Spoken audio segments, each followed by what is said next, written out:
predators and prey. That's how Marla divides all people into two types, and she counts herself among the first.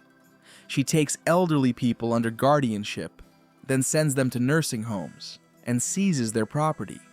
Because of this, she is sued by the son of an old lady who says the con artist doesn't even let him visit his mother.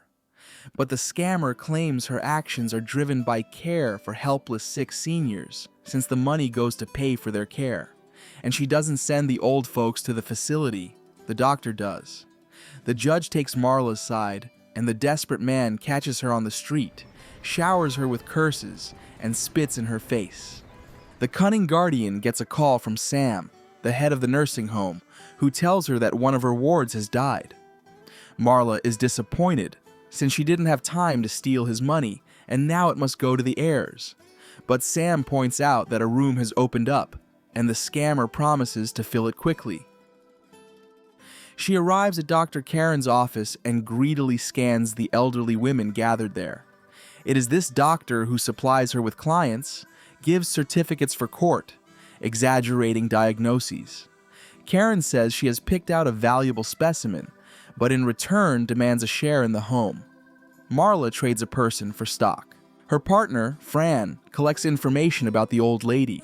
This is Jennifer, who has started having memory lapses. No relatives, 40 years in finance in Chicago, then retired, moved, and immediately bought a home without loans. The old lady has 3 bank accounts with massive interest pouring in. Marla and Fran rub their hands in anticipation of the loot. By their usual scheme, they get a court order. The scammer hands it to Jennifer. The old lady is shocked and refuses to go to the facility. Marla assures her that if it's a mistake, it will be sorted out. In the end, the confused woman agrees. The guardian brings the woman to the nursing home, praises her room, and casually asks her to unlock her phone to save her number. As soon as she enters the password, the phone is taken away for safekeeping. Marla heads to Jennifer's house and brings in appraisers, and there are even Fabergé eggs. The scammer also finds a key to a safe deposit box. The old lady's things are quickly sold at auction. Fran says they made $300,000. The partners celebrate in a bar, and afterward they stay alone together. Jennifer wants to go out from the facility for a walk, but she isn't allowed. She tries in vain to get her phone back, asks to call her guardian, screams, but her arms are twisted and she's injected with sedatives. Meanwhile, Marla goes to the bank. In the safe deposit box, she finds expensive watches, gold bars, securities, and an old book. Inside the book is a pouch, and inside it, diamonds. What a jackpot. A taxi pulls up to Jennifer's house. The driver, dressed like a thug, waits, then goes to the door and sees through the window that renovations are going on inside. He rings the bell. Fran tells him the old lady moved. The man is bewildered. He meets with a dwarf with a mafia look. No one calls him by name, only sir. The driver's name is Alexei. The boss, hearing him out, is surprised, since Jennifer hasn't missed a single meeting with him in 7 years, because she's his mother. He orders her to be found immediately. Marla tells Fran about the diamonds, noting that they aren't in the official list of assets from the safe deposit box. The partners are puzzled. Maybe the gems are stolen. Meanwhile, Alexei finds out where Jennifer is. His boss orders him to pull her out of the facility and hide her. Dean shows up to Marla, presenting himself as Jennifer's lawyer. He insists that the old lady can take care of herself and demands her release. The con artist doesn't give in, noting that the old woman couldn't have hired him without a phone. The lawyer drops the act and says Jennifer doesn't belong in Marla's herd of cash cows. It turns out the old woman has powerful friends who will ruin the scammer's life, maybe even take it, slowly and painfully. The con artist laughs at the threats. Dean offers her money. Marla's appetite grows to $5 million. The lawyer refuses and says she'll regret it. The partners are surprised, since no one should have cared about the missing old woman. They decide it's all about the diamonds. That's what they're after. The scammer doesn't believe in the seriousness of the threats. Greed has blinded her. She goes to the nursing home, where Jennifer is pumped full of tranquilizers. Marla asks her who Dean is. She guesses he's her son's messenger and laughs in the guardian's face. The old woman sneers that Marla is in big trouble and that she is her worst mistake. The scammer, enraged, orders to worsen her ward's conditions. Meanwhile, the dwarf checks the safe deposit box and finds the diamonds missing. Dean summons Marla to court and claims the old woman is being held in the facility against her will, presenting testimony from a former employee of Dr. Karen, saying she repeatedly colluded with Marla. The scammer counters that the woman was fired and is lying out of spite. The lawyer asks why Jennifer herself isn't at the hearing. The con artist, without blinking, replies that the old woman isn't feeling well, then strikes back. Where is proof Dean is her lawyer? He won't say who hired him. In the end, the judge dismisses the case. Jennifer's son is furious. He sends Alexei with accomplices to the nursing home, posing as potential clients, and waits in the car. After the tour of the facility, Alexei asks to say hello to his father's friend who supposedly lives there. The escort says all visits must be approved by the guardian and starts to call Marla, but he is knocked out with a taser. Alexei runs after Jennifer, finds the woman, and leads her to the exit. Meanwhile, his accomplices hold back the guards in a shootout. Fran comes to Marla and reports that Jennifer died the very year she was born, and she was only 3 months old. Their ward had assumed the identity of a dead child. Fran notes that this would take a huge amount of money, since not only her passport and driver's license were forged, but also tax documents for 40 years of work. Even the baby's death certificate vanished. Fran, however, found a newspaper from the archive with a note about that case. Marla rushes to the facility. Alexei and Jennifer walk out of the nursing home, and then Fran throws a sack over the man's head, while Marla strikes him with a bat. And he goes down. The old woman sees her son and runs toward the car, but she is seized by the guards. Alexei is taken to the police station. One female officer, familiar with Fran, tells her that the man is in their database.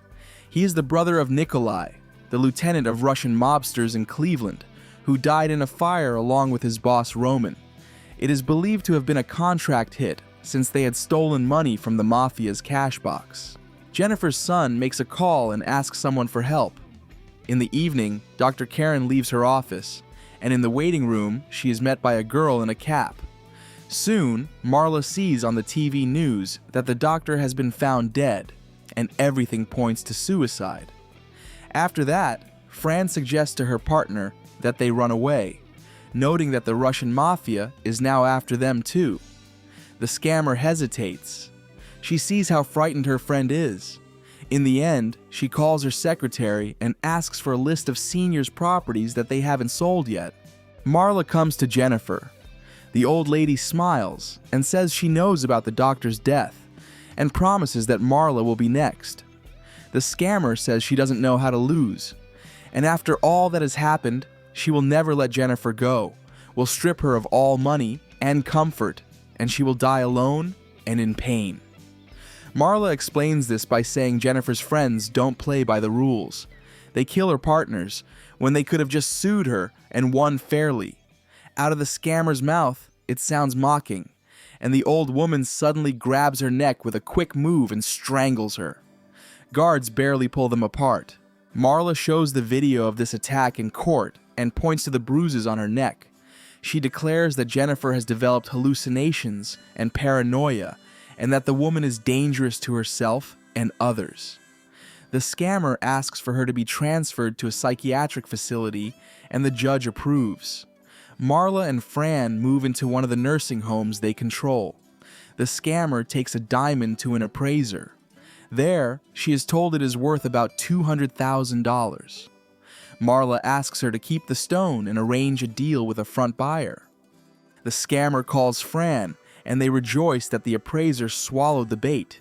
They decide to leave the city, but it turns out they didn't take the passports from their old place. Her partner says she'll drive over to get them. She finds them in the home and is about to leave, but then gangsters break in and beat her unconscious. And Marla, standing outside by the car, is struck by a dart.